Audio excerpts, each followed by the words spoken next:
Todo dia você, antes de dormir, visualiza o que você quer, agradece tudo que você tem, independente que não existe problema, existe desafio para você crescer. Enfrenta o desafio sem medo, que a consequência é um crescimento. Guardem isso, vocês estão ouvindo? Nós estamos no dia 19 de novembro de 2024. Daqui 5 anos vai ser uma rotina você olhar como você olha as coronárias, como você olha o seu fígado, como você olha o seu coração, você olhar a saúde do seu intestino. Porque eu sabia que naquela vez o paciente ia morrer. Era um caso grave que tinha insuficiência cardíaca, isso há muitos anos atrás. Eu dava todos os remédios, eu tirava ele da insuficiência cardíaca. Aí ele parava no hospital e falava, fica tranquilo que eu te tiro dessa. Um dia eu vi que ele não ia sair, fui na casa dele, né? Eu peguei na mão dele e não falei, eu prometo que eu te tiro daqui. Peguei na mão dele e falei, eu prometo que tudo vai dar certo. Ele olhou para mim e sorriu. Ele entendeu que ele estava indo embora e que eu falei que ia dar certo essa transição.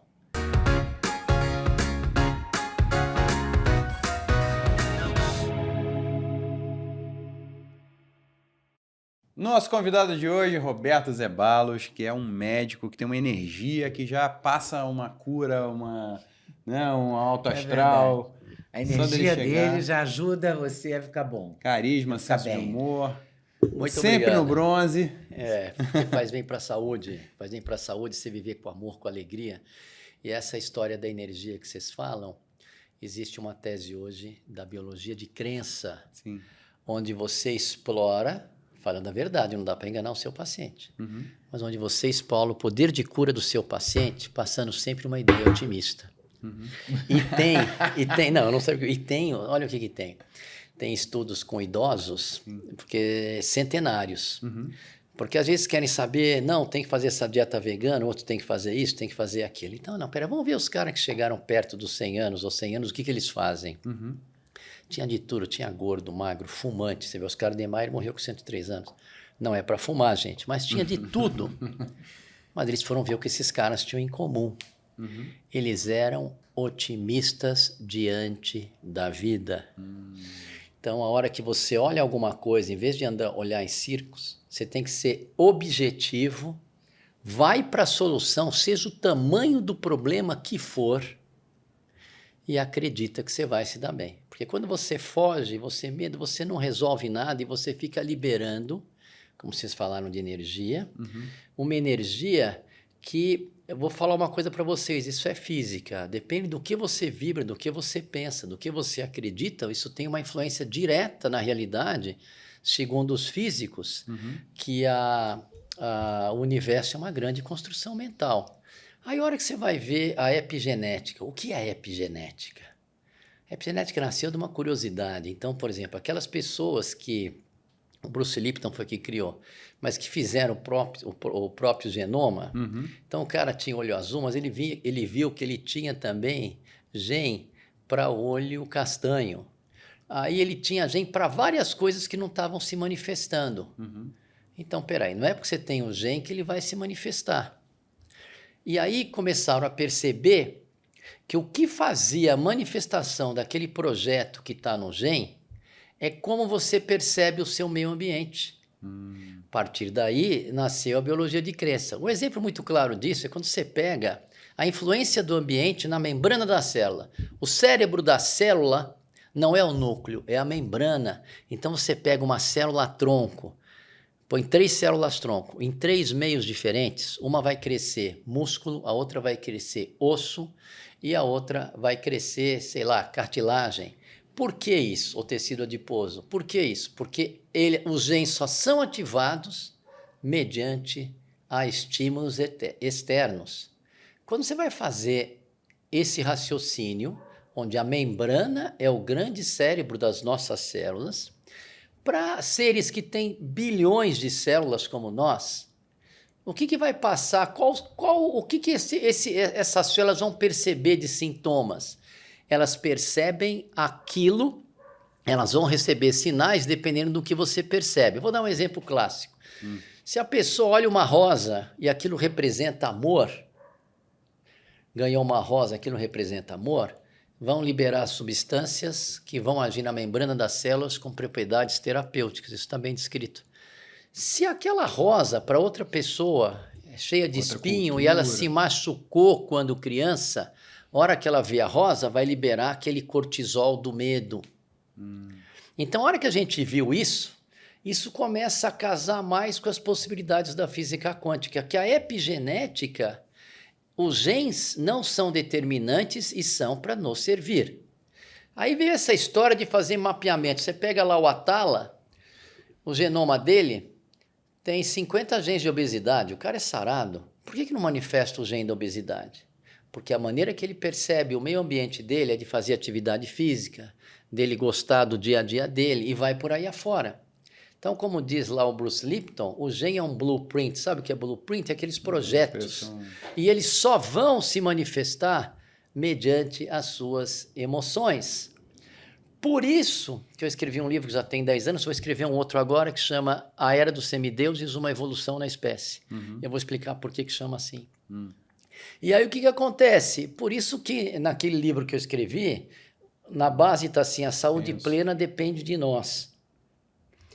Aí eu estava conversando com umas pessoas da visualização, e a visualização é um fato. Você pega o tenista, o Djokovic, ele ganhou medalha de ouro, e ele passou uma mensagem para os jovens, para eles acreditarem, para eles visualizarem que eles são donos do destino deles.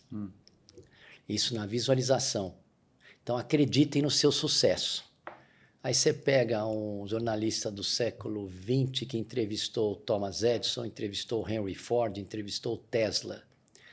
Ele falava que o Thomas Edison visualizava cidades iluminadas antes da lâmpada, o Henry Ford visualizava as carruagens com pneu de borracha sem cavalos. O meu filho, como cresceu naquele filme, naquele livro, ele se imaginava cantando para milhares de pessoas antes de se tornar a voz brasileira mais ouvida no mundo. O pessoal pensa que é Anitta, ou que é... Não, não é a dele. Então, quer dizer, ele se visualizou antes disso. Para quem não sabe, quem é seu filho? É o Ziba. O Ziba falou com orgulho. Faz tempo que eu levanto. Agora não preciso fazer mais nada. Ele já tá num patamar, mas eu sempre... Na próxima vez a gente vai gravar a entrevista nós 4, então, hein?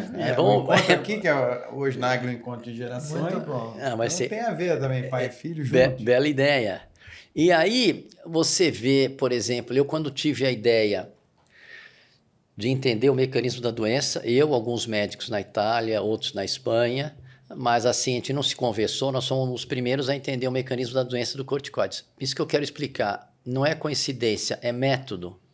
Eu estava diante de um paciente que eu gostava muito, que ele está vivo e saudável, e ele não estava evoluindo com a Covid como deveria, porque o chinês falou que o vírus, ele em jovens não ia para frente, só que estava indo. Aí eu desejei muito curar essa pessoa, ainda virei no olho dele e falei, olha, eu vou te tirar daqui. Eu não tinha ainda nem a solução.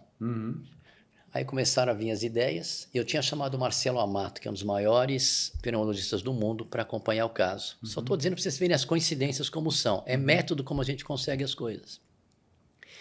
Eu chamei o Marcelo Amato, só que ele não podia vir num dia, ele veio no outro. E no outro dia que ele veio, ele me trouxe um pré-print de um estudo que podia, cheio de críticas, porque tinha pouco, mas que o corticoide tinha diminuído a mortalidade. Não era um estudo respeitado, mas eu falei, faz sentido, vamos dar. Se ele vem no dia que eu chamei, não ia ter esse estudo. Olha como são essas coincidências. Então, quando você deseja uma coisa com o coração e você se julga merecedor, e você não tem grandes culpas, você se julga merecedor, e ainda tem mais uma variável que eu vou falar para vocês, trazer benefício a terceiros, que é o que vocês fazem toda vez que vocês entrevistam as pessoas aqui, vocês estão ajudando quem está assistindo. Então, o que acontece? As coisas fluem como mágica. E aí, depois disso, é que eu comecei a ter a ideia de como funcionava o mecanismo da doença. Então, isso é método. Eu desejei antes. Aí me veio um rapaz, Zeballos, eu li teu primeiro livro, tá?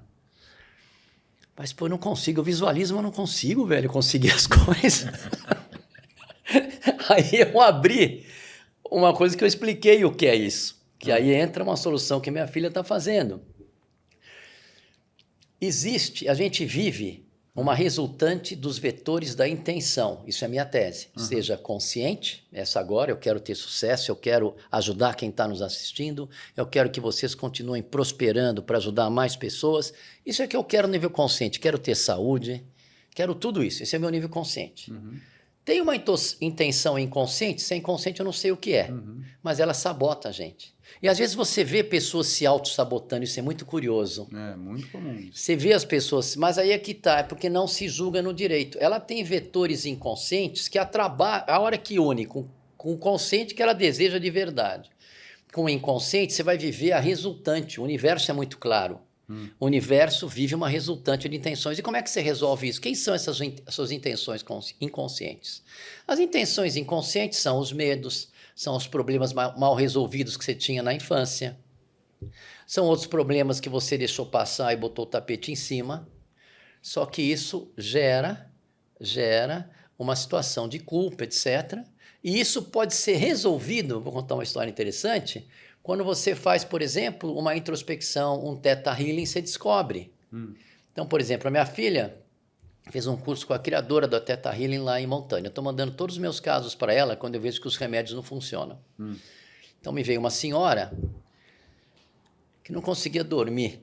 Essa história é real e o resultado final é feliz. Ela não conseguia dormir, tinha passado em 5 neurologistas. Ela tomava barbitúrico, ela tomava maconha, CBD, ela tomava o quetiapina, ela tomava tudo que você tem direito, clonazepam. Ela botou na mesa, você consegue dormir? Ela falou, não, eu só consigo dormir às 5 da manhã.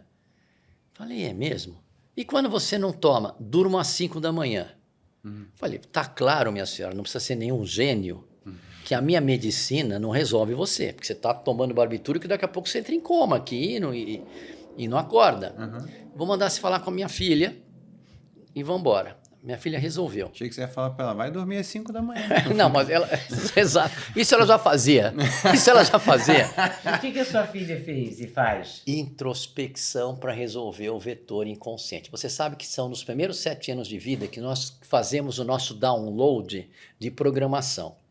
Então, são nos primeiros 7 anos de vida que você desenvolve um download. Para você refazer isso...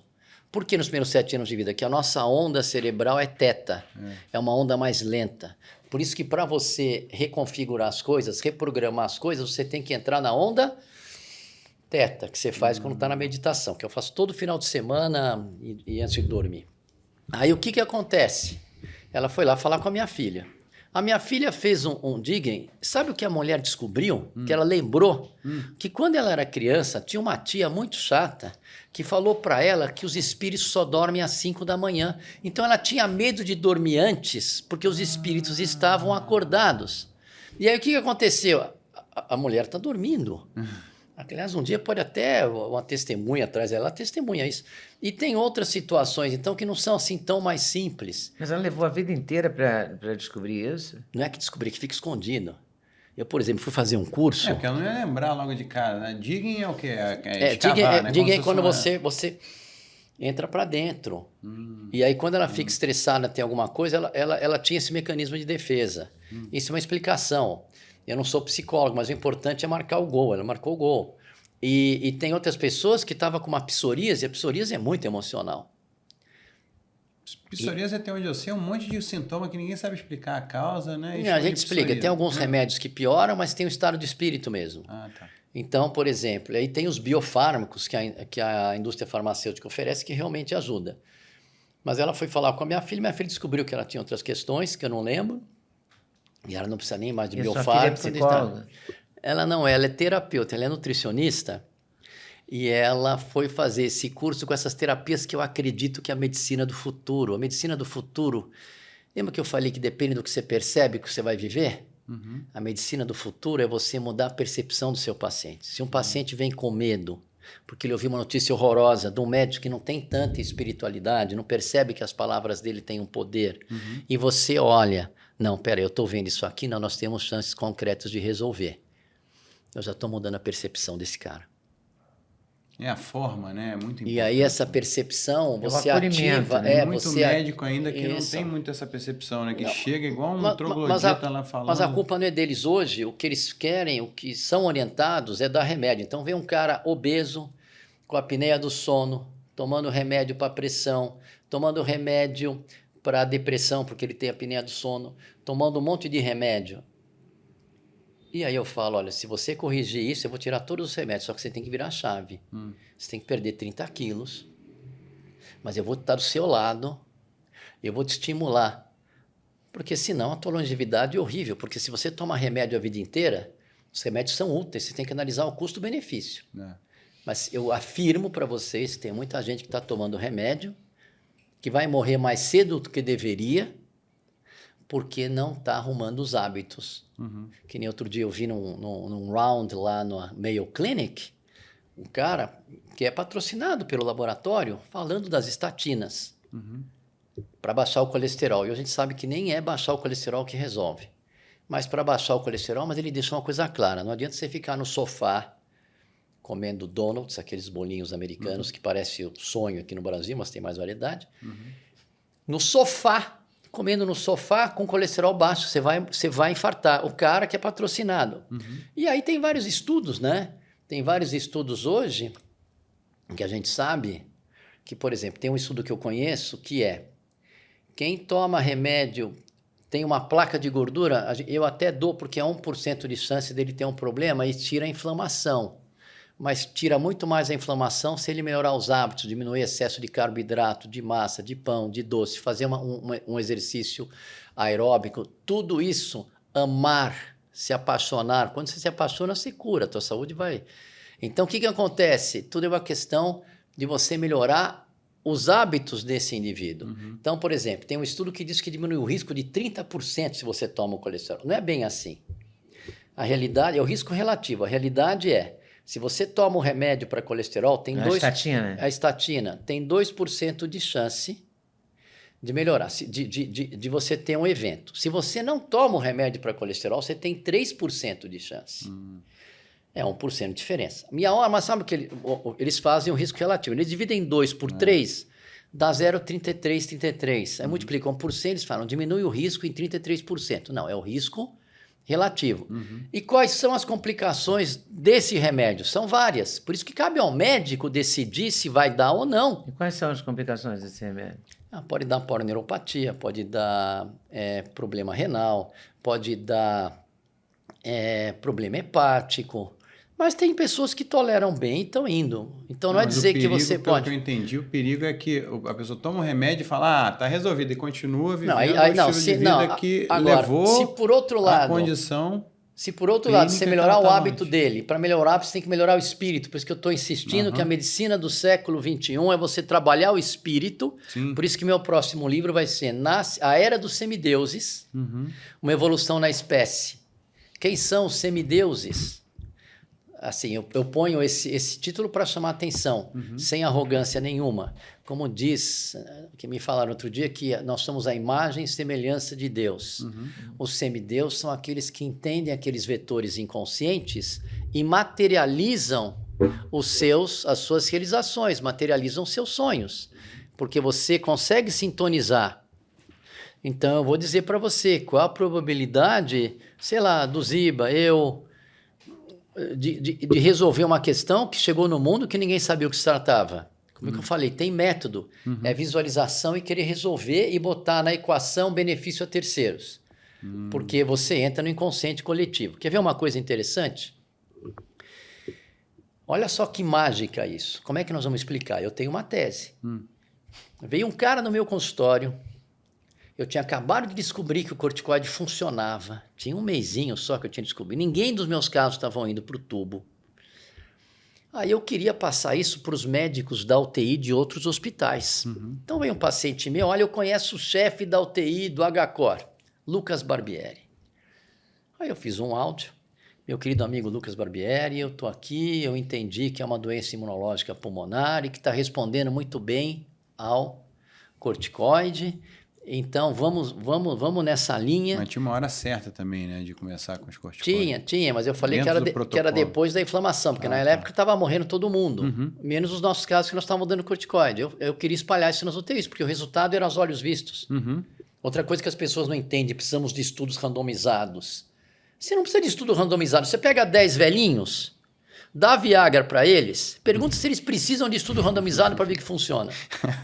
Tá certo ou não? Eles não precisam de estudo randomizado. Tá lá, você tá vendo que tá funcionando? Eu não tô vendo nada. Mas tudo bem. Não, você não, porque você não é velhinho. Mas nem eu. Mas aí o que acontece? O que acontece? Você não precisa de estudo randomizado. Mas o que eu estava dizendo antes disso? Você estava falando com o Lucas Barbieri. Isso. Esse áudio, ele foi para Nova York com subtítulos, nos Estados Unidos inteiro, foi para o Brasil inteiro, me ligaram gente da Alemanha, me ligaram gente da França, me ligaram gente do Canadá. Como é que você explica um áudio que eu peguei do telefone de um cliente e ele mandou para o cardiologista da UTI? Como é que isso se difunde? O que faz isso viralizar? Hoje eu tenho uma tese, porque nós somos, primeiro que nós somos todos interligados, na essência nós somos uma coisa só. Quando você faz mal para alguém, você está fazendo mal para a tua essência, dentro das coisas que você acredita, porque nós somos todos interligados. Isso é fácil comprovar.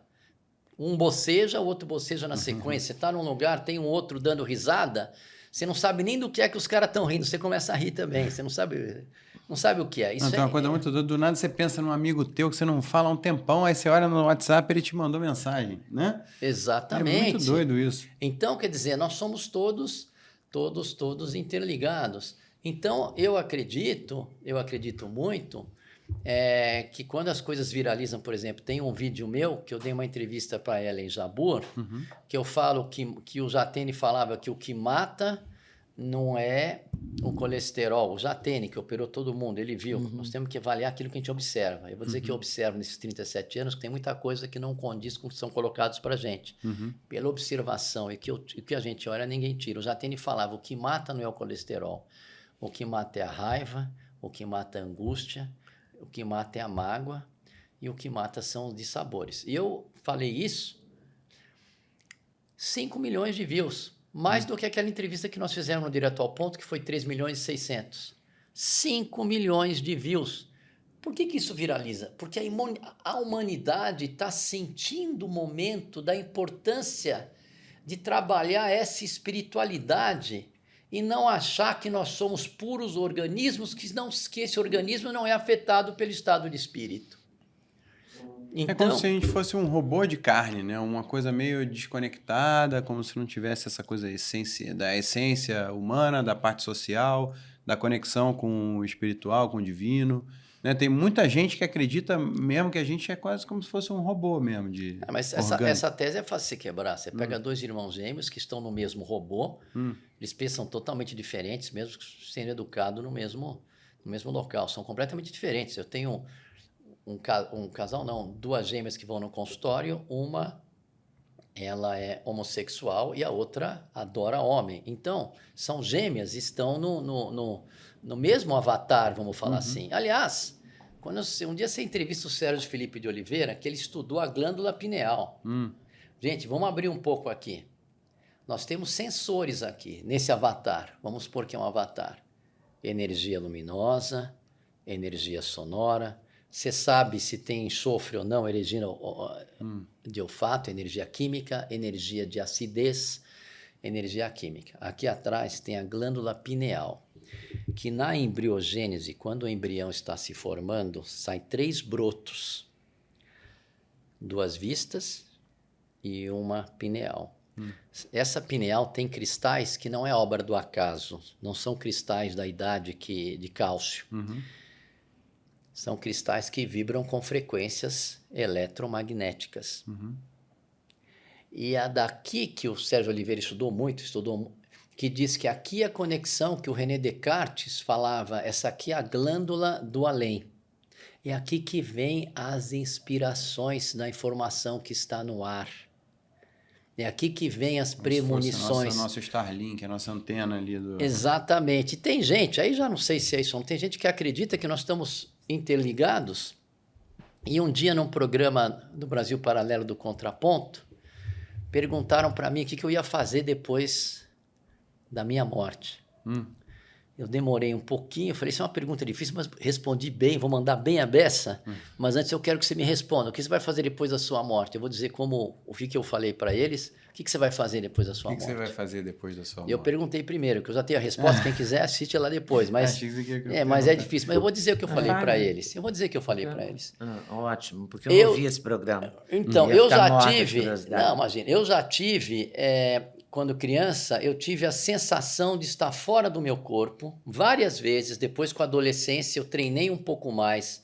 Aí eu saía do meu quarto, eu ia na sala de TV para ver o programa que estava passando e voltava. Eu sentia uma sensação de entrar. Conversei com alguns cientistas, eles falaram, não, isso pode ser uma projeção mental do seu cérebro, que é genial. Não do meu genial, do ser humano, que é genial. Mas eu tinha a sensação que eu estava fora do meu corpo e eu via. A primeira vez que aconteceu isso, eu tinha 9 anos. Eu abri os olhos de manhã, morava no Rio de Janeiro, pertinho ali na Praça Vinícius de Moraes, no edifício Cepas, que era uma delícia. E aí, eu fui levantar, não conseguia me mexer. Eu olhei, falei, o que está acontecendo? Aí eu vi que eu estava um pouco acima do meu corpo. Então, não estava ligado para mexer. Aí fiquei com medo, aí fechei os olhos, aí me veio um redemoinho, e aí eu acordei. Então, se era sonho ou não, acredito que não. Eu acordei. E depois, quando eu fiquei mais treinado, eu senti, às vezes, quando eu entrava, você sente entrar, fica uma... Então, eu não sei se a gente sai do corpo ou não. Mas aquilo lá me deu a consciência que o seu corpo pode existir sem... A sua alma, a sua consciência pode existir sem o corpo. Eu tenho essa crença por causa dessas experiências que eu tive. Aí chegou um tempo que eu falei, por que eu vou ficar saindo do corpo? Todo mundo vem para cá para ficar no corpo, para aproveitar os sabores. Tem toda a eternidade para você sair do corpo. Vou sair agora. Eu pensei assim, isso não está me levando a lugar nenhum, mas pelo menos me deu essa posição da vida eterna. Aí eu falei para eles, então, se isso acontecer, eu quero sair desse universo e ir para um outro universo paralelo para ter uma vida tão maravilhosa quanto eu tenho hoje. Foi essa a resposta que eu dei. Porque o que a gente está aqui, você tem que entender todo dia de manhã, acordar, porque você tem raiva desse ou daquele, e trabalhar. Porque o propósito da vida, na minha ótica, é você se tornar um ser melhor. Um ser melhor a cada dia. Essa eu acho que é a proposta. Eu nem falo mais ser humano. Porque depois de uma mensagem do Ziba, vocês olham para ver, ele tem um texto lindo, que ele conta como se a gente viesse de uma estrela e aproveita, vai ter de sabores, vai ter isso, e na hora que for voltar para a estrela, você vai não querer deixar esse lindo planeta Terra.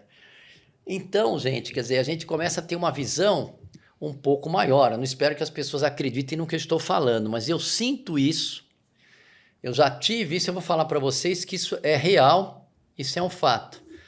Em alguns momentos da minha vida, eu tive uma sensação meio de extra. Então, por exemplo, eu estava jogando futebol, adorava jogar futebol, estava correndo, um cara me cruzou a bola e eu senti como se tudo tivesse levantando, alguém me levantando e ficou tudo em câmera lenta.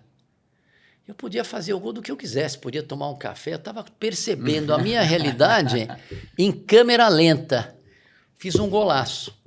Então isso eu vivi não dormindo, eu vivi correndo fazendo um gol. Depois eu vi que o Ayrton Senna, quando estava correndo em Mônaco, ele contou, quando ele quebrava aqueles recordes ele contou que ele saiu do corpo, ele via dirigindo e estava tudo em câmera lenta.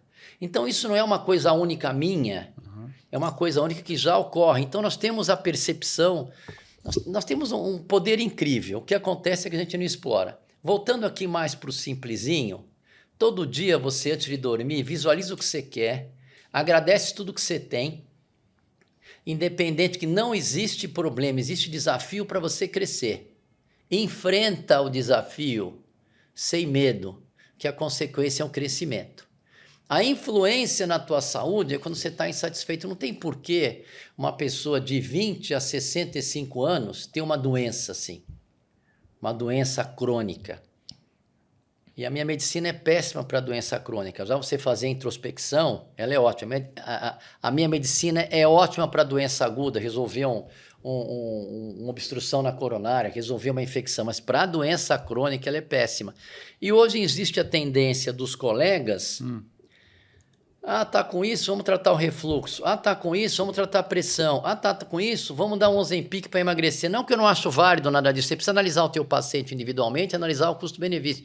Mas eles não esquecem de ensinar o paciente a viver.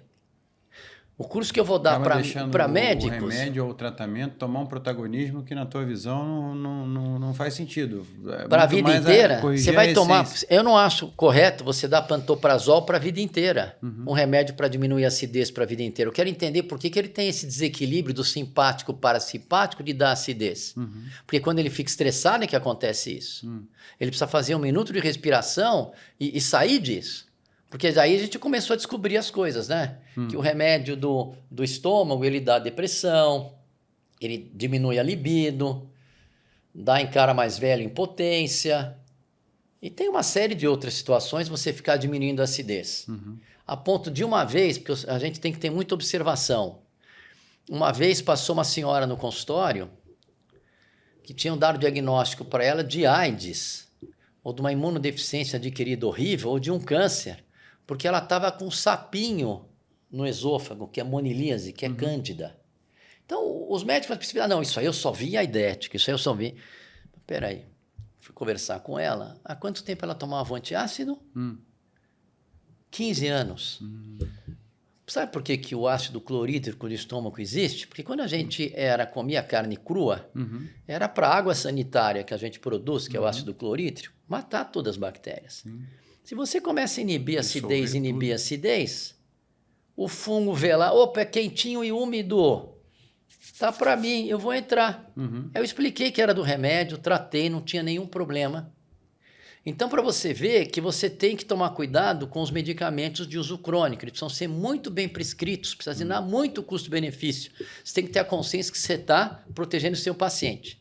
Por isso que você tem que ter a conexão inicial do teu paciente. Quem é o seu paciente que está na frente? Se entra uma mulher na minha frente, fala da dor de cabeça dela, aí passa 1 minuto, ela começa a meter o pau na sogra, a dor de cabeça é a sogra. Agora, se vem um outro lá, que está com uma dor de cabeça com a vista turva, opa, esse cara tem hipertensão intracraniana, vou resolver.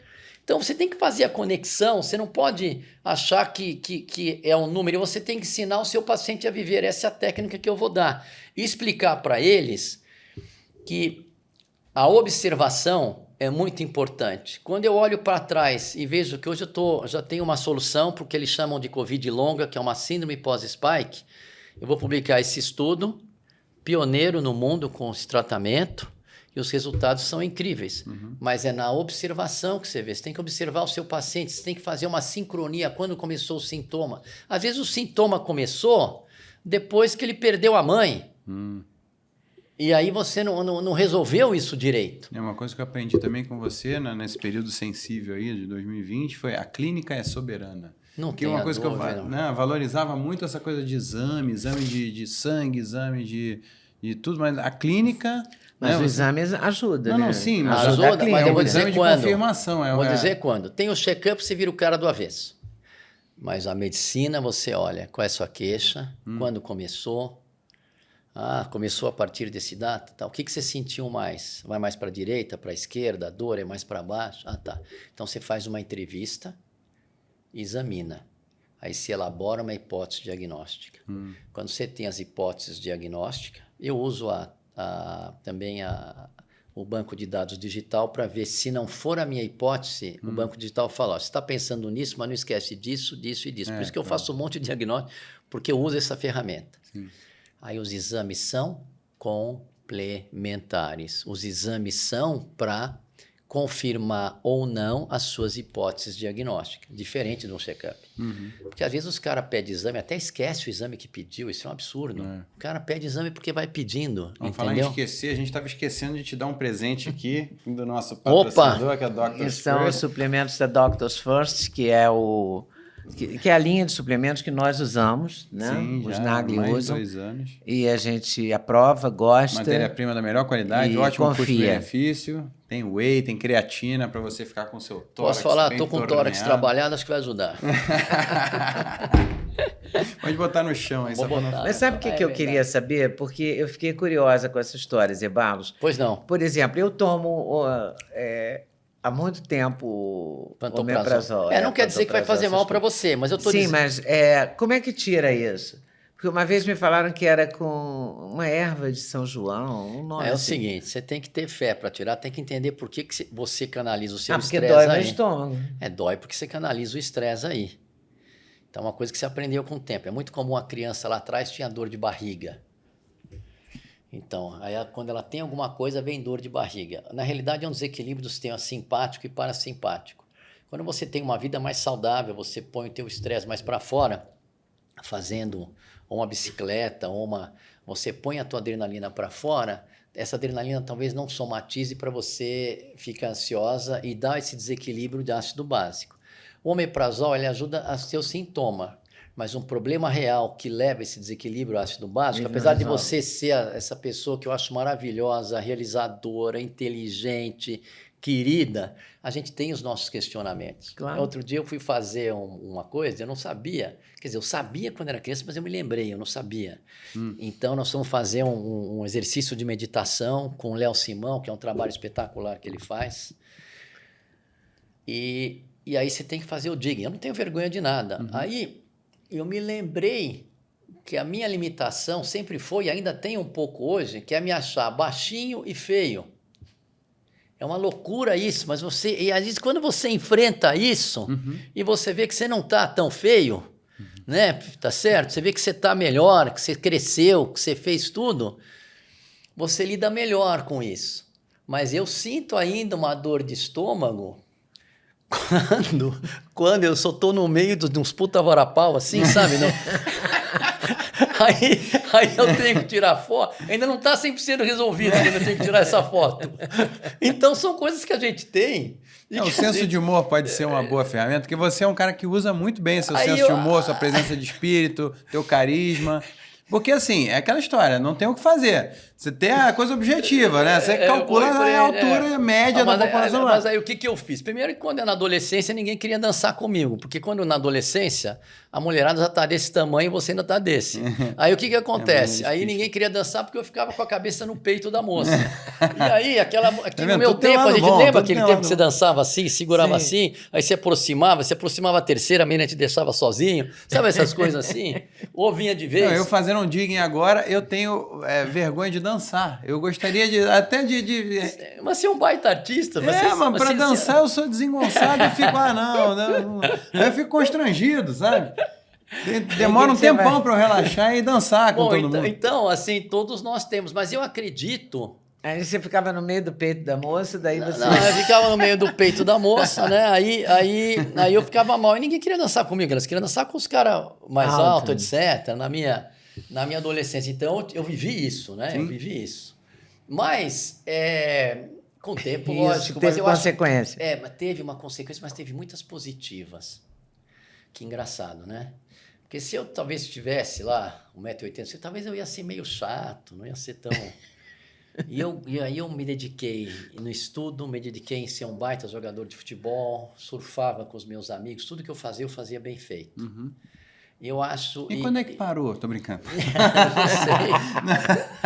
Eu não sei, eu devo ter ainda isso, mas agora eu estou trabalhando tanto e eu tive... E você joga futebol ainda hoje? Eu tenho até corpo pra jogar. Eu já joguei futebol com o Zibas, no mesmo time. Lá no Dória. Ganhamos do Dória. O Dória ficou bravo que a gente ganhou dele. Não, então... Zibas e eu ganhamos toda lá. Não, eu ainda não jogo futebol. O que eu faço é o transport e jogo beach tênis. Vocês que estão assistindo, guardem. Qualquer esporte de raquete, você desenvolve os reflexos com uma coordenação cerebral. Então, você retarda o envelhecimento do cérebro. Essa história é interessantíssima. Tinha um paciente que eu atendi até os 89 anos dele. Depois sumiu o cara, não vi, nunca mais vi. Me apareceu com 100 anos semana passada. Ele está com 100 anos agora. E joga tênis, o danado.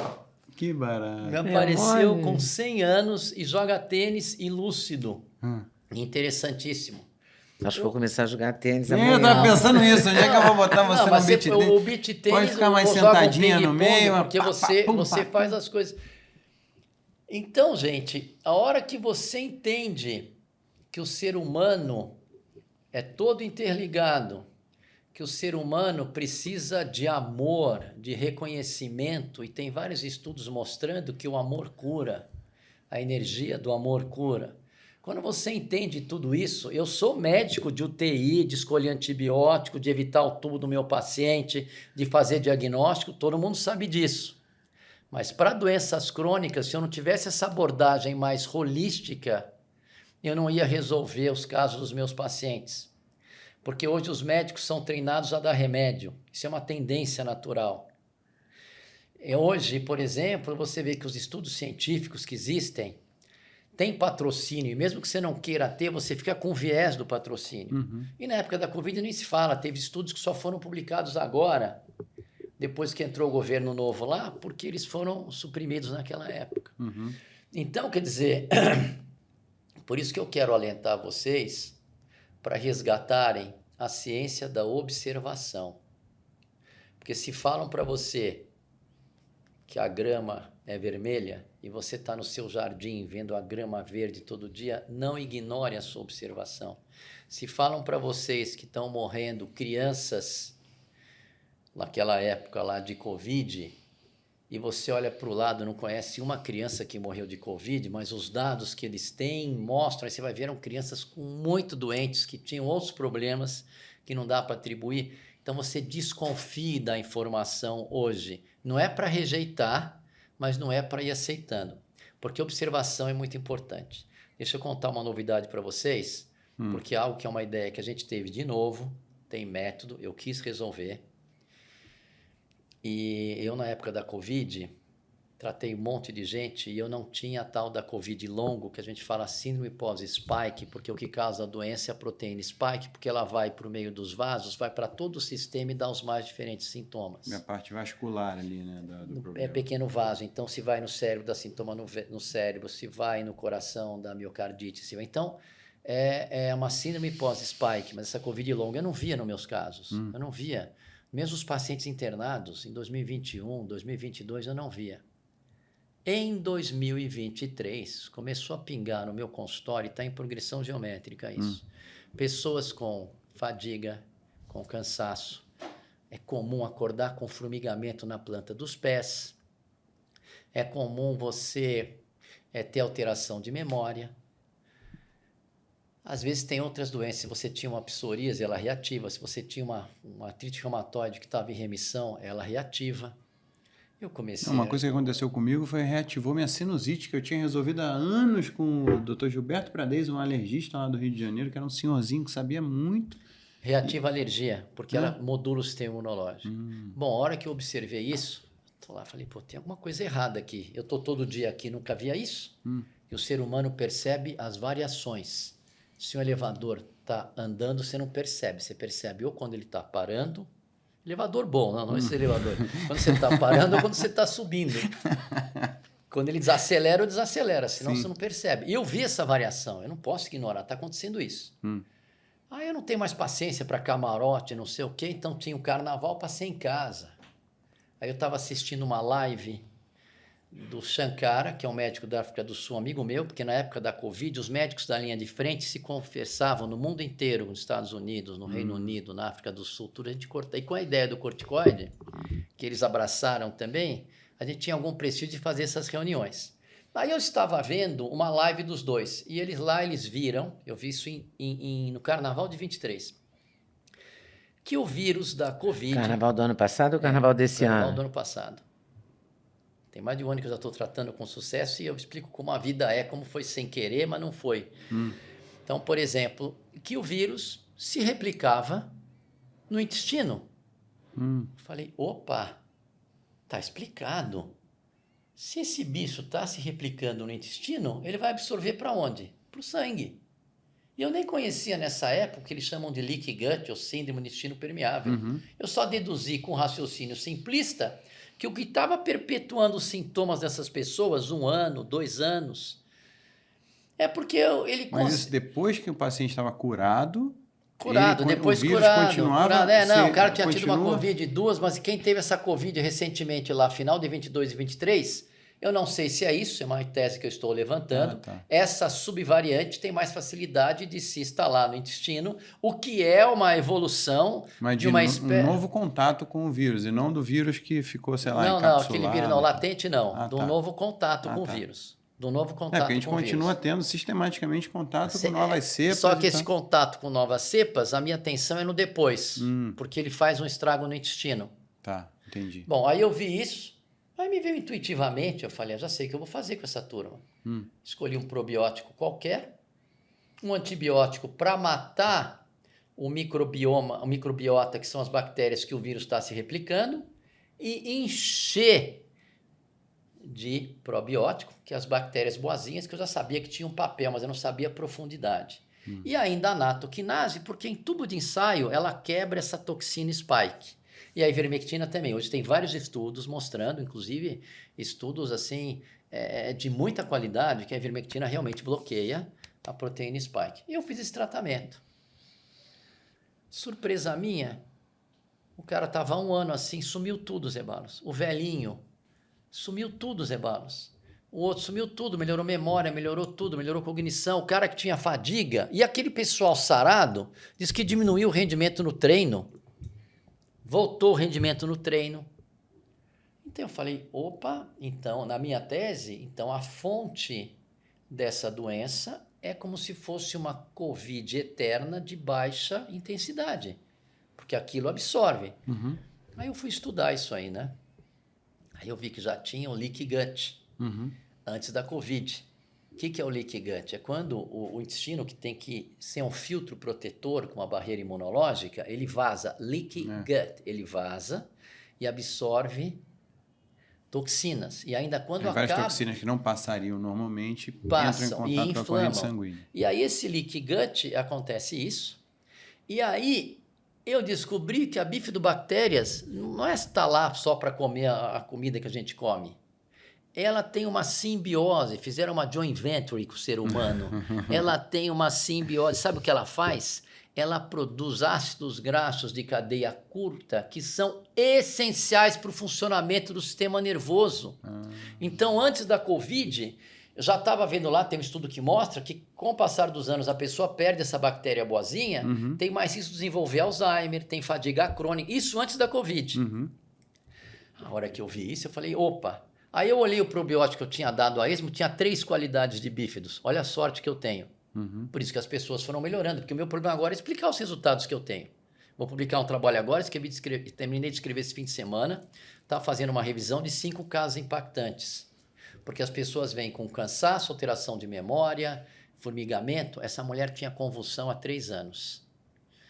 Um dos casos que eu publiquei. 3 anos ela tinha convulsão. O que os médicos têm que entender hoje é que existem 2 medicinas, uma antes da Covid e outra depois da Covid. Mas eles pegam convulsão, eles vão tratar como se fosse uma convulsão antes da Covid. O que significa? Eles tentaram acertar a dose do remédio. 5 neurologistas não conseguiram, ela foi num especialista em convulsão, não conseguiu. Sabe o que acontecia? Dava os remédios para ela e ela ficava, não conseguia levantar de tão sedada que ela ficava, porque o anticonvulsivante é um supressor do sistema nervoso, a pessoa fica sedada. A hora que diminuiu o remédio, ela acordava um pouco, mas tinha convulsão. Ela, por conta própria, tomou a decisão de não tomar mais remédio, senão ela não levantava da cama. Como ela tinha uma áurea que avisa quando vai ter a convulsão, uma visão, uma imagem, ela falou, quando eu for ter convulsão, eu encosto no sofá, paro o carro, alguma coisa eu vou fazer. Bom, olha o que aconteceu. Como ela tinha cansaço, fadiga, etc., ela passou no meu consultório e falei, eu não sei se essas suas convulsões estão associadas a isso, mas ela não tomou vacina. Como as convulsões vieram depois da primeira Covid um pouco, e depois da última desse ano, de 23, aí ela teve uma atrás da outra, não tem uma sincronia entre a Covid e essas convulsões. Eu sabendo já, saiu estudo mostrando que fica um reservatório no intestino, saiu estudo mostrando que tanto a vacina quanto a Covid acaba com a bífidos, saiu vários estudos. que causa essa que a gente chama assim leaky gut, que seria meio uma disbiose, que é uma alteração das bactérias vivas, então do microbiota intestinal. Bom, eu falei, eu não sei se vai ajudar as convulsões, mas eu tenho certeza que eu vou melhorar o cansaço, a fadiga e a memória. Porque quem tem convulsão não tem alteração de memória, nem fadiga, não tem nada disso. Bom, 3 semanas, 3 anos com convulsão, não dei um remédio para convulsão, desapareceram as convulsões. Aí eu fui estudar, eu fui ler cada caso, já discuti isso no estudo, tem outros casos até tão legais quanto. Aí eu vi que uma das causas das convulsões podem ser a alteração de vasos, uma vasculite. E o que acontece é que talvez, a minha tese agora é essa, porque melhorou. Como é que eu vou explicar esse resultado? 3 anos. Ou só tem uma baita sorte a melhorar e bem quando ela passou comigo, melhorou. Não acredito que seja isso, porque tem uma sincronia. Melhorou memória, melhorou cansaço, melhorou tudo. É vasculite. Então, essa proteína spike, ela chegava, ela já tinha uma predisposição a ter. A hora que fica isso circulando, isso era o gatilho. A hora que diminuiu o gatilho, seja com a natoquinase, com a ivermectina e eu melhorando o microbioma, não tem mais gatilho para ter a convulsão. E a hora que eu estudei a vasculite, e aí tem uma coisa descrita que chama spikeopatia, que é a doença gerada pela proteína spike, que são esses sintomas que se disseminam, é multissistêmico. E a spikeopatia todo mundo sabe que é baseado em vasculite. Uma outra veio com nevralgia do trigêmeo, também melhorou. Fui lá estudar, quando dá é por vasculite. Teve outra que teve uma polimialgia reumática, ela é do Havaí, mas tem um monte de gente, tem um monte de gente que me segue então, em outros países, né? E ela viu falando e ela começou depois da Covid, essa não tomou vacina. E ela veio depois da Covid, com uma polimialgia, foi no reumatologista, ele deu o corticoide para ela, só que 20 dias depois do corticoide, ele começou a tratar com a gente. Aí ela voltou no médico, o médico antes falou para ela, demora 1 ano, 2 anos para isso reverter. Chegou lá, já tinha revertido tudo, caíram as provas inflamatórias e o médico lá não soube explicar. Sabe o que é isso, gente? É que existe uma nova patologia hoje, que é do reservatório que fica no intestino e distribui essa toxina para todo o organismo. Então vão ter os mais diferentes sintomas.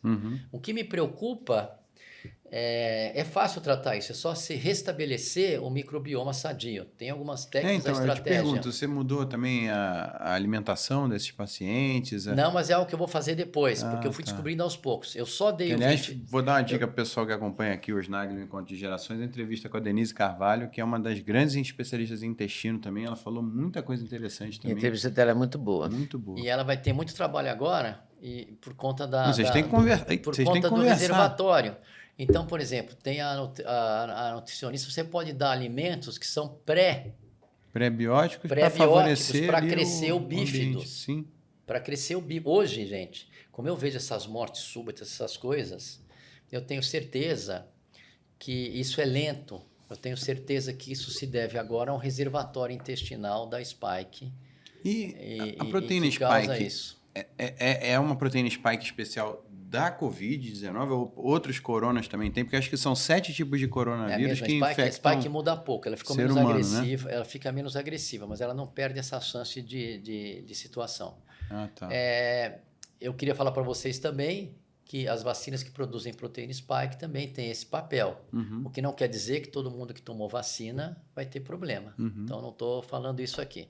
O que eu estou dizendo é que a Spike é uma proteína como nunca se viu em termos de agressividade sistêmica. Nunca se viu isso antes descrito na medicina. Mas agora, que está todo mundo com isso, está aumentando o número de mortes por todas as causas, nós vamos esclarecer isso, parece que o Bob Kennedy vai esclarecer. Está aumentando o número de cânceres, que na internet, na web, eles chamam de turbocâncer.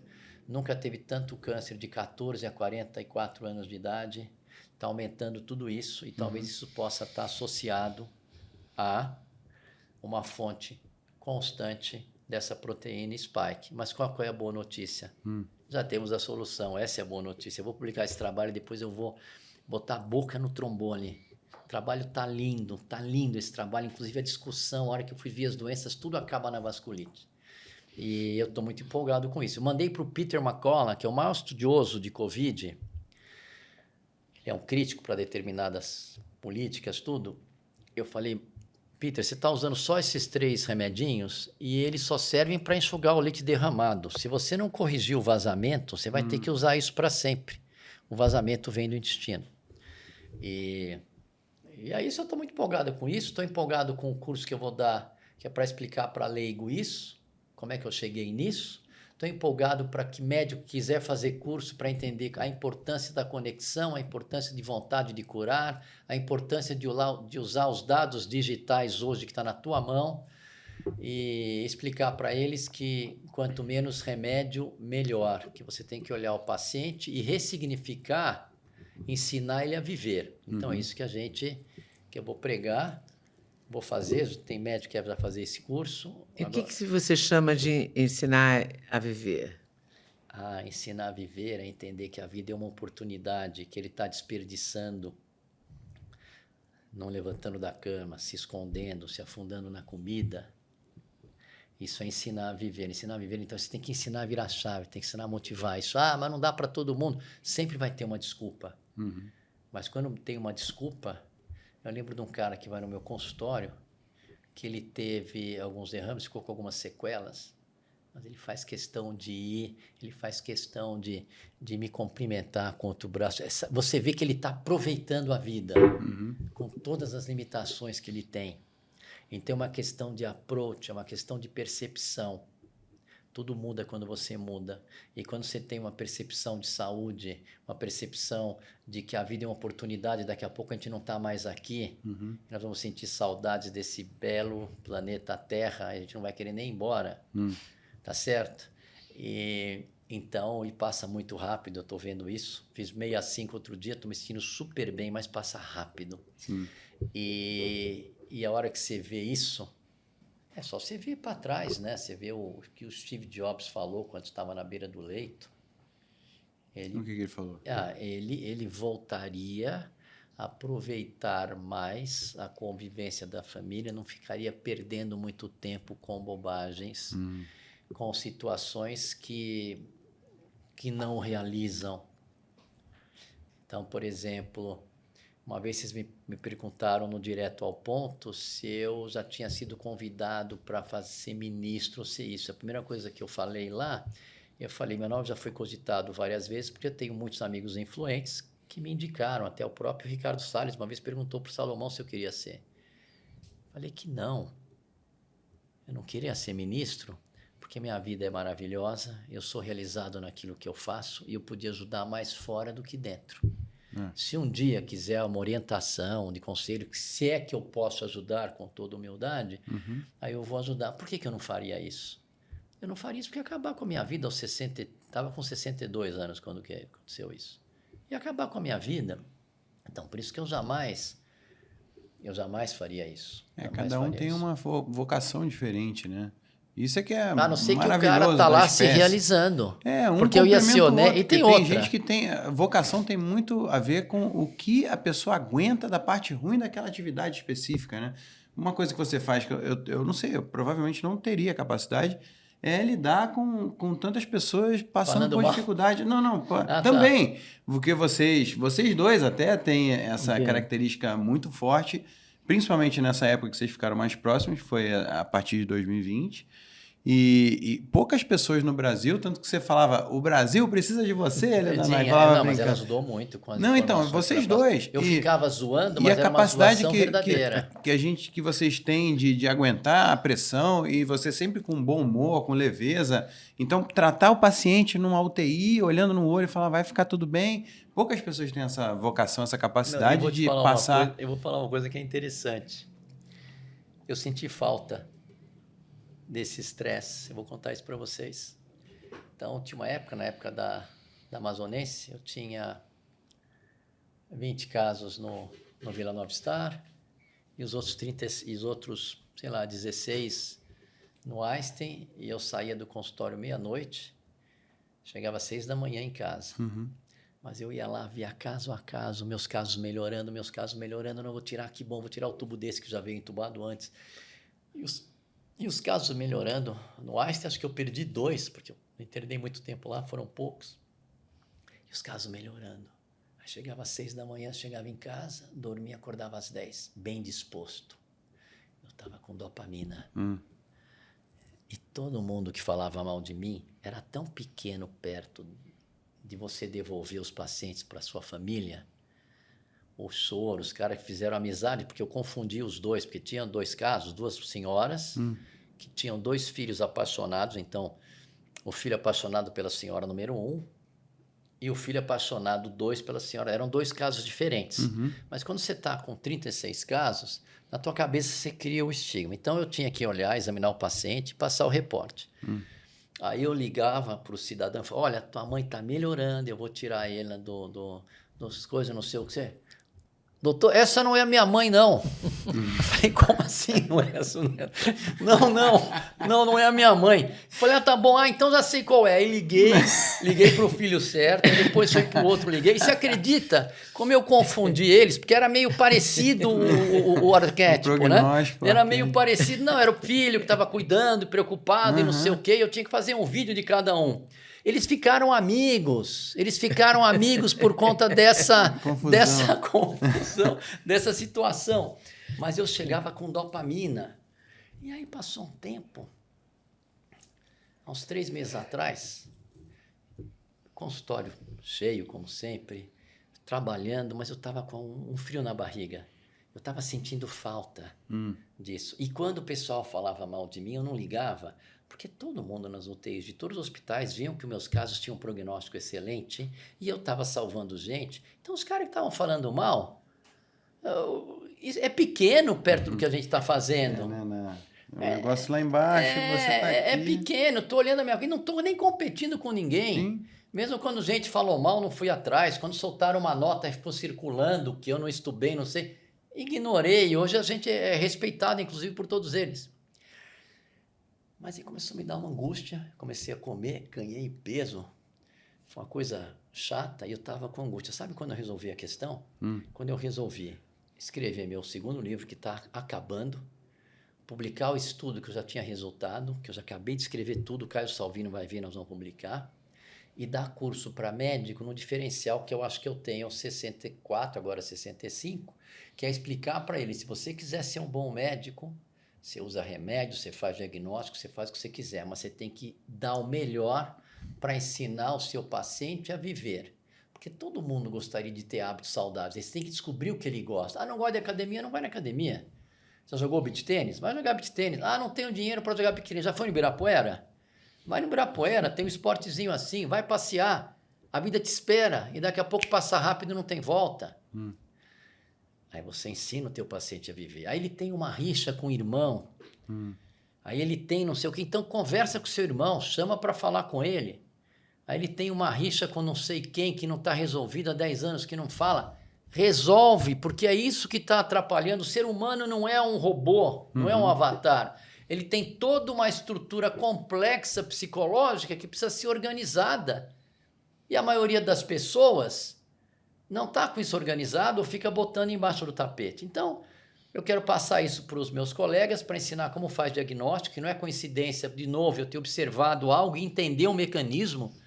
A gente entendeu o mecanismo dessa Covid longa, que está uma epidemia no mundo. Eu vejo 4, 5 casos por dia. Então, quer dizer, isso é secundário à vontade de resolver. E aí, sei lá, você é apaixonado pela profissão, você fica feliz quando você vê que teu paciente saiu, você... Então, isso também me retroalimenta. Mas eu quero dar meu testemunho também, porque a gente ficou 9 dias, 10 dias internado no Einstein. Minha mãe ficou num estado grave, na unidade de semi-intensiva, com aquele oxigênio de alto fluxo, que era uma coisa uma raridade, que era, né, super escasso, era uma tecnologia que ajudava muito ali o oxigênio junto com tinha com a 3 ou umidade 4 certa, no alto Einstein, né? fluxo, era uma máquina de ponta que ela ficou usando e que ajudou também ela. Mas você sempre com um alto astral, sempre passando todo dia, toda noite, chegava, já dava para ouvir você conversando com os enfermeiros, eu sou piada para todo mundo, olhando todo mundo no olho, chamando todo mundo pelo nome, chegava no quarto, passava aquela injeção de energia pra gente ali, que tava um clima tenso. A energia faz a diferença, Posso né? falar E o uma hospital coisa? tudo apita, pi, pi, pi, pi, pi, toda hora vem, olha, eu sou enfermeiro, vou cuidar de você, do nada vem, olha, eu sou enfermeiro, vou cuidar de você. Então, toda hora você não consegue dormir, tudo apita. Ele fez um meio de campo violento, o Duda, hein? Você fez Eu um meio fiquei de lá, campo não, dei a Ele sorte de foi- poder ficar lá ele foi acompanhando ela, realmente porque eu tinha incrível. acabado de me Como curar eu já também. sabia que eu curava os pacientes com corticoide lá atrás, em 2020. Depois eu tive a ideia de um remédio que é antivasculítico e acabaram não me deixando publicar, porque disse que era antiético como eu fiz. Não tinha nada de antiético. Tanto que se eu quisesse publicar numa outra instituição, eu pagava 100 mil reais. Isso antes da eleição atual. Eu pagava 100 mil reais e ia publicar. Aí eu pensei assim, eu não sei como vai ser a certeza econômica, não sei quem vai ganhar essa eleição, não sei como vão ser as Nos coisas. Estados Unidos, você fala? Isso aqui. Aqui no Brasil? Aqui no Brasil, naquela época que estava o Lula e o Bolsonaro, e falaram, pô, eu não ia gastar nada se o cara mencionar. Eu ia gastar numa instituição feríssima, que eu não vou falar o nome, só que eu tinha que dar 100 mil reais e para a pessoa que organizar e conversar com a instituição. A instituição nem chegou a saber disso. Aí eu não quis, porque eu não vou chegar a dar 100 mil reais e depois não sei como vai ser o futuro da economia, não sei como vai ser os planos. Eu falei, não quis gastar esses 100 mil reais, mas aquele remédio vasculite me impediu de entubar muita gente nessa época. Muita gente nessa época, que foi na observação. Porque foi um cara no consultório, eu até falei isso numa entrevista nossa, Ale, que ele queria entender por que ele teve 70% de imagem no pulmão e não teve falta de ar. Eu falei, opa, quem quer entender sou eu. E aí ele tomava um remedinho, que era uma droga antivasculite, porque ele tinha um espondilite anquilosante, que é uma doença que se usa a cada 15 dias. Falei, pô, essa droga é antivasculite. O que dá asfixia é uma vasculite no capilar do alvéolo. Pô, eu vou dar isso. Aí comecei a dar e comecei a ver resultados. Não consegui publicar porque uma limitação. Eu acho que às vezes tem muito ego. Eu, de novo, ia fazer uma publicação. E eu não sou cientista, eu tenho cabeça de cientista. Se bem que a mulher da Baylor Medical College, ela me acompanhou corticoide, me acompanhou com esse remédio antivasculite, me acompanhou quando eu tive a ideia que era vasculite lá atrás. Hoje ela é mais cientista importante lá em Houston, Texas. Ela falou, você é um cientista, o teu laboratório é o teu consultório. Você é um cientista. E, na realidade, é isso que eu quero que os médicos voltem a ser. Questionar, fazer aquele diagnóstico de entrevista, tudo. E agora, quando você tem sucesso, você fica com aquele ar de confiança. Então, eu olhava no olho do meu paciente, eu sabia que eu ia curá-lo. Sabia, porque eu já tinha uma série de recursos para isso. Perdi muito pouca gente. Mas, então, isso que você falou é biologia de crença. É você explorar o poder de cura do teu paciente. Você quer matar um cara, falar que ele tem 1% de chance de sobrevivência. Se eu tenho uma situação de uma pessoa que tem um câncer, que 20% sobrevive, 80%, eu quero entender por que os 20% sobrevivem. O que tem de diferente ali nesses 20% que sobrevivem? Como aumentar essa fatia. Eu falo para o meu paciente o seguinte, nós temos chances concretas de resolver. 20% é concreto, não estou mentindo. E eu sempre acredito que vai dar certo. E aí lembro dos velhinhos que vivem mais porque vocês são otimistas. Eu sou um otimista nato. E aí eu estava gordo, tudo. Quando eu vi esses 3 projetos do livro, os 3 projetos de ensinar os médicos, o projeto de fazer um vídeo para explicar as coisas para as pessoas, voltou aquela energia que eu tinha perdido, que eu fiquei dependente de dopamina. Diz que o artista que é assim, né? Eu fiquei dependente daquela dopamina de fazer 36 casos, eu falando um por um. E aí voltou, eu estava lá em Portugal, aí veio aquele Sérgio Tavares me entrevistar lá no hotel onde eu estava, aí na chamada, eu olhei, era eu, quem é esse gordinho? Era eu, estava sem pescoço, velho. Aí eu virei a chave. Lá de manhã, naquele baita café da manhã, eu já comia omelete com suco, passava o dia inteiro na praia malhando, só me hidratando e fazia uma refeição por dia, boa. Estou lá em Portugal, não vou deixar de comer. Mas 9 horas da noite, eu já estava malhando no hotel. E antes, quando eu estava ansioso, sabe o que eu fazia? Jantava meia-noite, 2 da manhã, ia tomar ovo maltine com um bolo. Aí, Pelo pô, não amor tem de Deus. como. Aí explicou. Aí eu fui indo, e a minha realização foi tão grande que eu já me sinto muito bem, com muita saúde. Então, até nós temos, às vezes a gente tem que virar a nossa própria chave. Tem que virar a nossa própria chave. E eu estou muito realizado e honrado estar aqui com vocês. Não, Imagina. prazer. Aliás, eu vou interromper de novo para falar da Biogenética, que também é nosso patrocinador aqui. Tem entrevista completa aqui com as Kubelkas. A gente brinca, Tem a né? Márcia Kubelka. Que são as fundadoras da empresa, que já tem mais de 15 anos, uma das empresas pioneiras aqui nos exames genéticos e principalmente na explicação dos resultados, que é o diferencial deles. Então vamos chamar um VT aqui também para explicar um pouco mais. E tem entrevista completa aqui com as irmãs Kubelka, aqui no Osnagli. Tem entrevista completa, eu acho que vale conferir, porque elas explicam muito bem, de uma maneira muito didática, todo esse processo. Como você pode usar o mapeamento genético para comer melhor, de acordo com o seu código genético. Uma condenação. Sim. É, na verdade, uma informação para você viver melhor. E para escolher melhores suplementos, saber quais doenças você tem que ficar mais atento. Enfim, assiste aí o VT e depois a entrevista completa. O que o seu DNA pode te contar?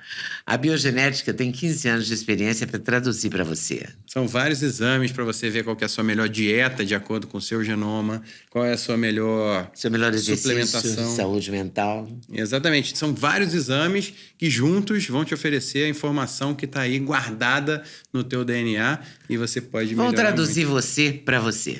Boa ideia. Então entra no link que está aqui na descrição ou no QR Code que está na tela. Você vai direto para o site oficial da Biogenética e vai saber mais como lidar com você mesmo. E como a biogenética pode traduzir isso tudo para você. E continuando, né? Pergunta o que vocês continuando, quiserem. você acha que quando você fala nessa Covid longa, não é todo mundo que tem, né? Não, mas é muita gente. E como identificar? Tem alguma coisa em comum? Quer dizer, por que uma pessoa tem e a outra não? Tem uma explicação? Às vezes a pessoa tem uma vida saudável, tem um microbioma com a microbiota sadia que impede que o vírus crie um reservatório. Tem estudos mostrando reservatório viral. Então, quer dizer, as pessoas mais sadias podem até ter um pouquinho desses sintomas, mas você vê que são muito mais amenos e responde melhor. E não é bem a Covid longa, é a síndrome pós-spike, que é secundária, tanto às vezes ao imunizante, quanto na maioria das vezes ao vírus que se instala no intestino. E eu estou com esse estudo, eu tenho resultados, então as pessoas, não, mas não tem estudo randomizado. Não tem, porque a gente acabou de entender o mecanismo agora, mas eu tenho os resultados que falam por si, que é muito mais importante você arrumar um microbioma do que você, sei lá, ficar dando anti-inflamatório. Tem uma colega minha, brilhante, a Karine Petri, ela atribui tudo à síndrome mastocitária. O que é isso? É quando a doença inflamatória começa, porque está com a spike lá do intestino que vai, o mastócito é uma célula que desencadeia uma série de reações inflamatórias que geram todas essas doenças. Mas não deixa de ser uma vasculite, mesmo que seja pelo mastócito. Agora, o que eu gosto, que nem eu gosto do Gaudí, na Espanha, o Gaudí é um cara interessante, porque ele procurava imitar a natureza. O arquiteto. Então as casas eram ventiladas e ele fazia ventilações como se fossem as guelras dos peixes. E ele restabelece a natureza. O que eu gosto de fazer é restabelecer a natureza, porque é imbatível a nossa evolução como ser humano. E quando a gente começa a mudar muito a natureza, tira muito ácido, vem candidíase, dá muito antibiótico para a mulher, começa a acabar o lactobacillus na vagina, que protege com pH ácido da candidíase lá. Então, o que eu fiz, entre outras palavras, tem algumas nuances de tratamento. Não adianta só restabelecer a flora, tomando, vamos dizer, probiótico. Mas, na essência, eu termino o meu estudo, a conclusão é assim.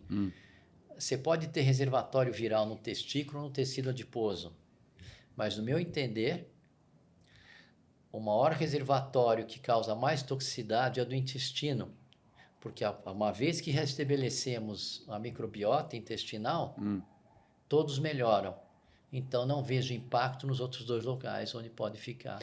E o que você chama de restabelecer a microbiota? É você trazer um microbiota sadio com bifidobactérios, com arquemania, com todas essas bactérias que elas, repito, criaram uma simbiose ao longo Mas de pela milhões de anos. alimentação, por o quê? Você pode... Não, você toma elas... Às vezes tem que fazer Sim, até você um toma enema. Às vezes tem que lactobacillus. fazer até um enema. Eu nunca precisei fazer isso, mas eu vi que às vezes a pessoa tem gente não que absorve. hoje faz transplante de fezes, né? Para trocar o microbiota. Isso eu não acho que funciona muito. Tem a parte de... O probiótico também, às vezes, até ele chega já morto, mas as partículas dele acabam tendo um efeito isso positivo sim, mas ali, eu né? prefiro uma terapia mais simples do que eu fazer o cara, coitado... botar fezes para o cara, né? Uma coisa... mas funciona para quem tem o colo irritável, mas o colo irritável tem um componente emocional muito grande. Você tem que testar o microbioma para ver se tem desbiose.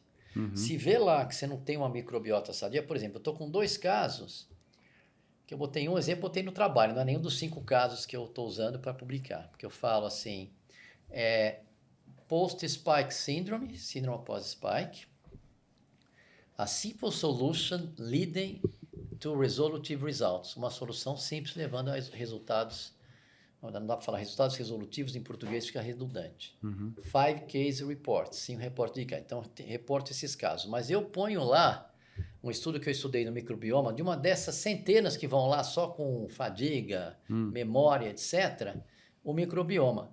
Eles têm 0 de bífidos, e o bífidos é fundamental para fazer aquelas E substâncias. como é que me mede isso? Você manda o seu material precioso, a gente estuda.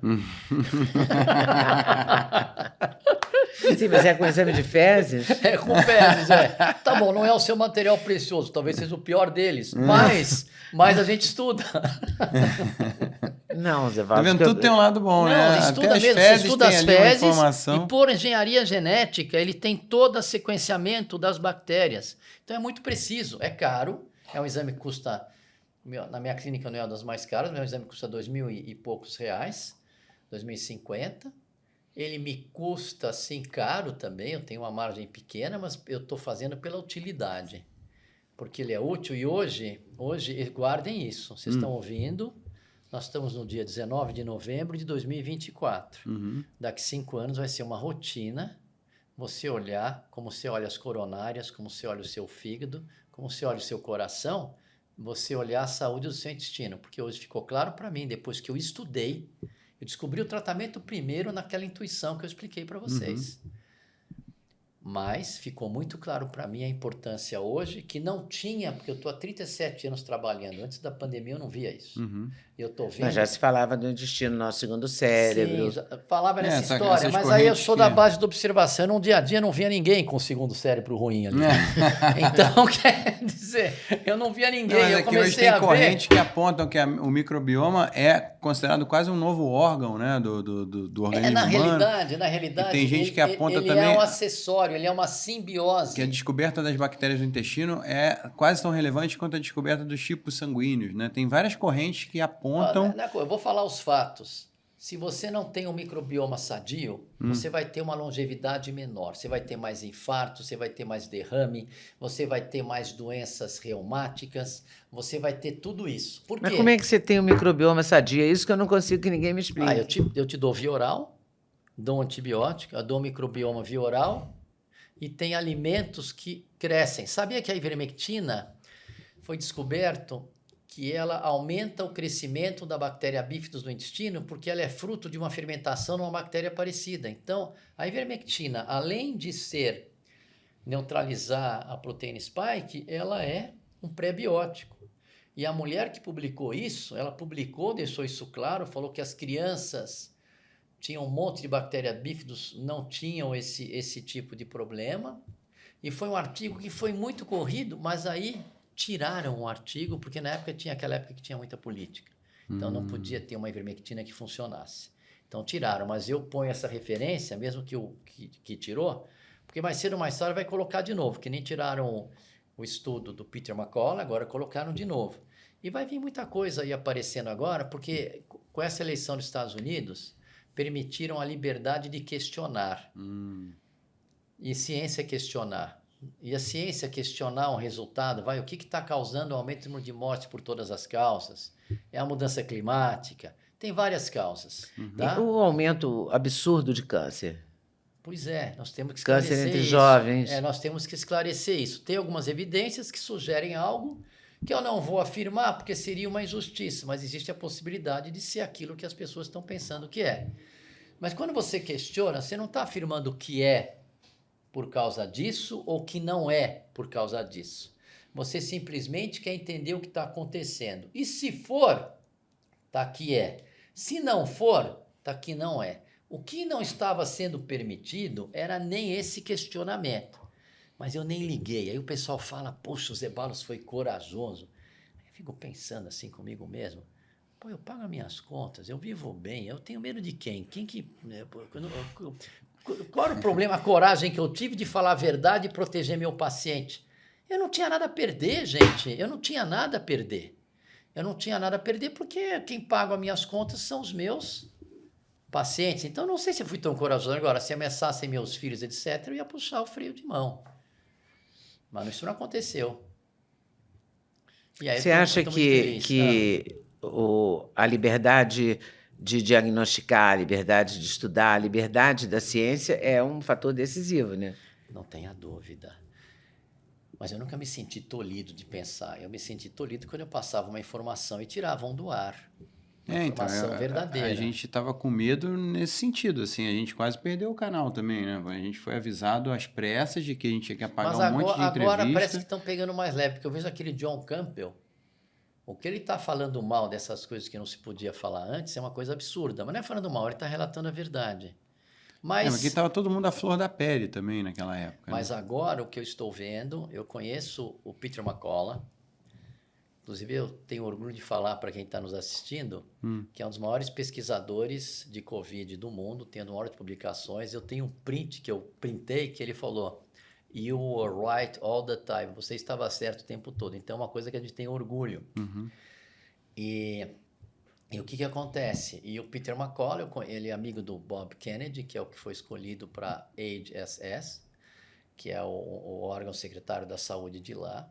E ele não é anti-imunizante, ele não é isso. Ele questiona, ele quer entender o porquê, prós e contras, se vale o risco-benefício, que eu já falo desde 2020 isso, custo-benefício que tem que ser visto.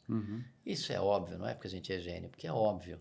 Só que a gente entendeu que isso virou uma questão política e a gente foi inibido, mas eu continuei salvando meus pacientes, tratando meus pacientes, fazendo as minhas viagens, curtindo a minha família. E a vida continua, porque essa vida é uma oportunidade, comércio, independente do tamanho do desafio. Tem que ter desafio. Se não tem desafio, também a vida é uma bomba. E quando a pessoa chega no seu consultório com uma doença grave, e aí ela quer ouvir de você uma palavra de apoio e estímulo, você tem essa disposição, né? Essa vocação para levantar o astral vigente. Eu acho que sim, mas é que tudo é possível. Se eu já treinei para enxergar, para perceber, lembra aquilo da biologia de criança, de perceber algo mais otimista? Eu consigo enxergar algo otimista em um caminho. Uma das cenas mais que eu já vivi, que eu sabia que naquela vez o paciente ia morrer. Era um caso grave que tinha insuficiência cardíaca, isso há muitos anos atrás. Eu dava todos os remédios, eu tirava ele da insuficiência cardíaca. Aí ele parava no hospital e falava: "Fica tranquilo que eu te tiro dessa." Tirava. Várias vezes. Era um senhor que tinha um coração assim que não batia, apanhava o coração dele. Aí, o que aconteceu? Um dia eu vi que ele não ia sair, fui na casa dele, né? Eu peguei na mão dele e não falei: "Eu prometo que eu te tiro daqui." Peguei na mão dele e falei: "Eu prometo que tudo vai dar certo." Ele olhou para mim e sorriu. Ele entendeu que ele estava indo embora e que eu falei que ia dar certo essa transição. Foi uma coisa assim... Até hoje eu lembro, eu fico com os olhos de lágrima, mas eu consegui enxergar algo positivo quando ele ia morrer. Porque eu acredito nisso. Eu acredito que a gente pode existir sem o corpo. Mas ele achou esquisito que eu falei, não falei, "Eu prometo que eu te tiro dessa", que eu falava isso várias vezes. Essa vez eu não falei isso. Essa vez eu falei: "Eu prometo que vai dar tudo certo." Ele entendeu e sorriu. Foi uma coisa assim impressionante. E como é que você lida com a perda dos pacientes? É horrível. Quando você né? perde, deve ser muito ruim, né? É horrível. Por exemplo, na época da Covid foram 17, mas eu vi milhares de pessoas, eu e minha equipe. Eu não desisto. Até o último minuto eu acredito que vai dar certo. Ao ponto que tinha uma senhora de 90 anos, tinha não sei quantos bisnetos, estava tratando dela, e eu arrumando, resolvendo, tirando a infecção, resolvendo.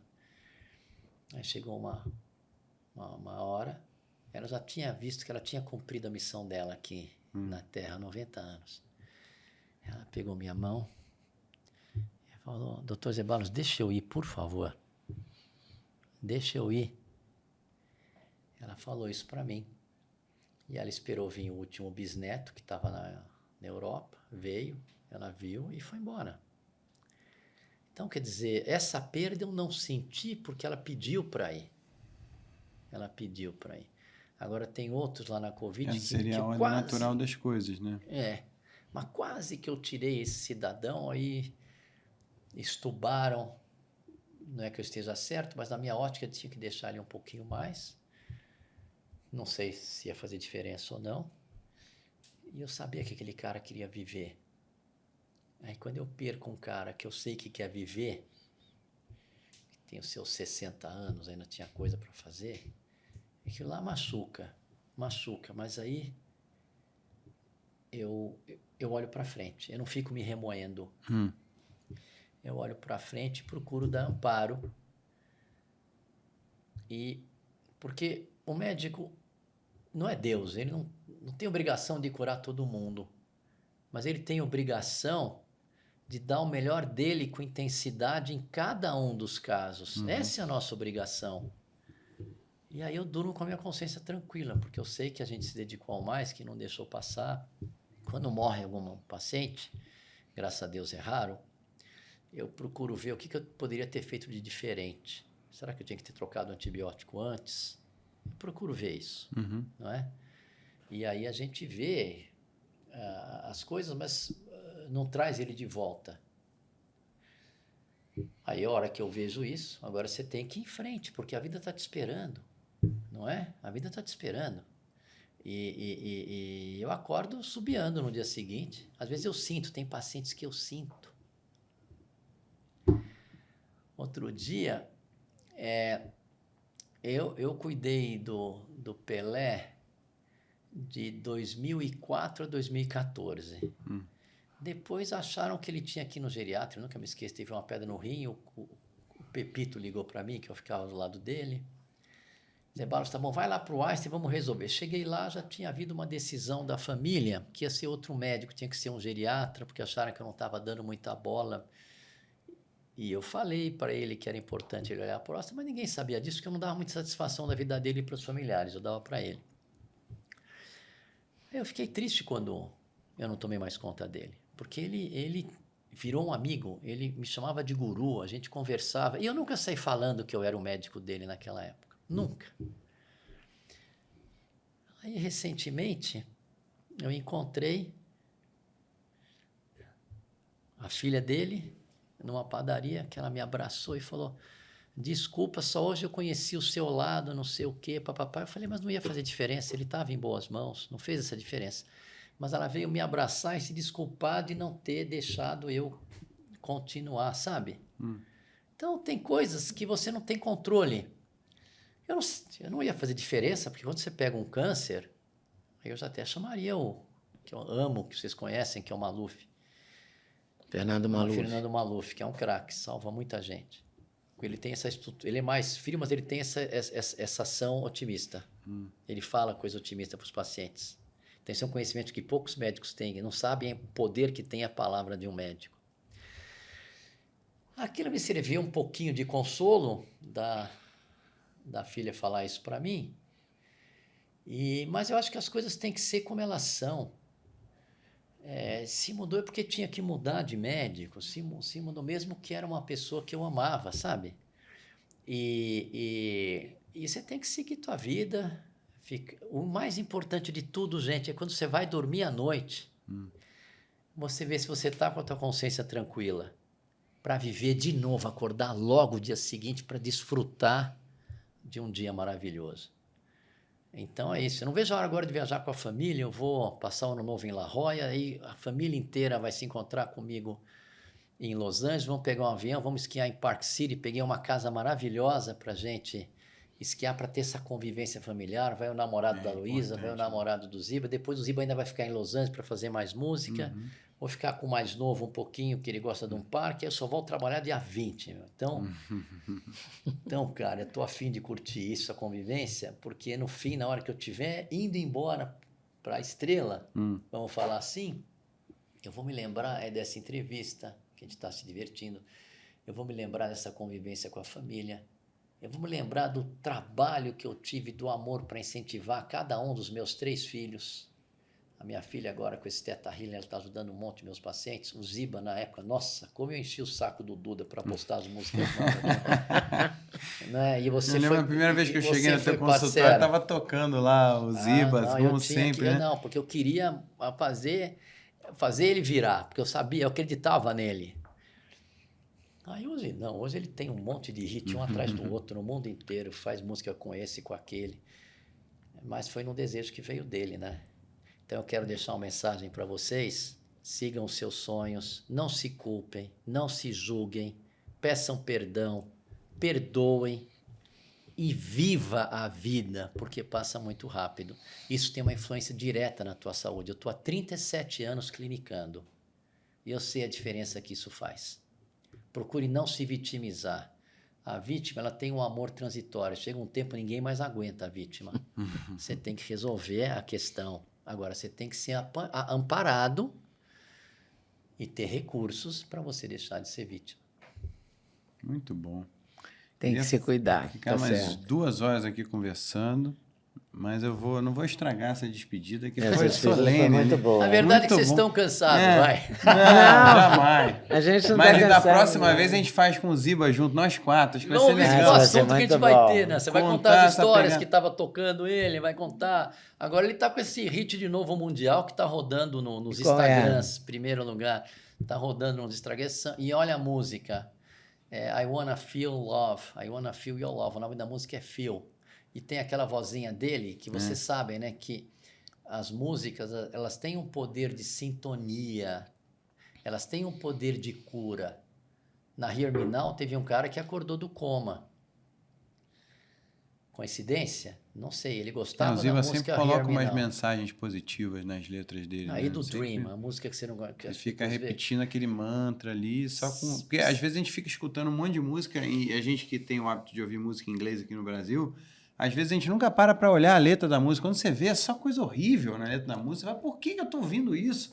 Essa coisa de tem uma música de tiro, dele, de não sei o quê. Tem uma música dele que chama Dream, que é linda, ele com a voz, uma voz que cura. E ele fica pensando, I wonder if my dreams will come true. Ele fica pensando se os sonhos dele vão se realizar, mas o que importa é que eu estou do seu lado. Mas no final ele fala, but what really matters is today. O que vale é o hoje, saber que eu estou vivo, que eu estou existindo. É uma mensagem espetacular. E aí os sonhos dele se realizam, porque como falou o Djokovic, os sonhos, você vive hoje, ele fala lá. Mas no final... Ele fala, agora, se você quiser saber seu futuro, eu quero que você saiba que tem a capacidade de criar a tua realidade. Isso o Djokovic falou agora. Então é isso, gente. Já acabou. Se vocês querem fazer alguma pergunta, vamos embora. Já tem paciente esperando lá no consultório que eu sei. Não, muito bom, Não, muito bom. Tá pergunta ótimo, não falta. Pergunta não falta, mas valeu. Aqui. Ele está já preocupado, checando. A gente bota no modo avião para fazer a entrevista. Dele. Aliás, essa parte de... A gente sempre fala aqui, né? O poder... gravar o podcast também assim como quem está assistindo de verdade, uma oportunidade da gente estar vivendo o momento presente, que é raro hoje a gente ficar 1h30 conversando, olhando no olho, sem mexer no telefone, sem preocupar com outras coisas. Verdade. Então, por favor, compartilhe, assista essa entrevista em família, com as pessoas que você ama, com quem você quer dar aquela injeção de ânimo, de otimismo, Fique à vontade para compartilhar, né? Por favor. Para mandar para os amigos, para dividir essa conversa e essa escuta, muito importante. E pode maratonar também, porque tem entrevistas muito interessantes aqui, tanto com a Denise Carvalho, que eu citei mais cedo aqui, também com o Ítalo Rachid, com o Túlio Sperb, vários profissionais de saúde de áreas complementares ali. Vocês precisam convidar o Sérgio Felipe Oliveira, que ele é um médico, ele é ouvido em Harvard, ele fala muito da espiritualidade da glândula pineal, um assunto interessante. Vamos conversar com ele. Mas tô falando não só para vocês, mas para os seus telespectadores. Com certeza. Para todos nós. Ótima dica. Tá bom. Valeu, muito obrigado. Carlos. Obrigada. Uma honra. Obrigado. Máximo respeito. Máximo respeito. Imagina. E pode voltar para os seus doentes. Falei para voltar, ele está preocupado. São pacientes, se Deus quiser, não vão ser doentes. São alguns pacientes. São pacientes. Pacientes. Seus pré-curados. Exato. Então pode voltar para os seus pré-curados, já curados em outras Eles me mandaram dimensões. embora, eu tô indo. Então. Não mandamos embora nada. Valeu. Esse podcast é um oferecimento da Doctors First, que é a marca de suplementos que a gente usa.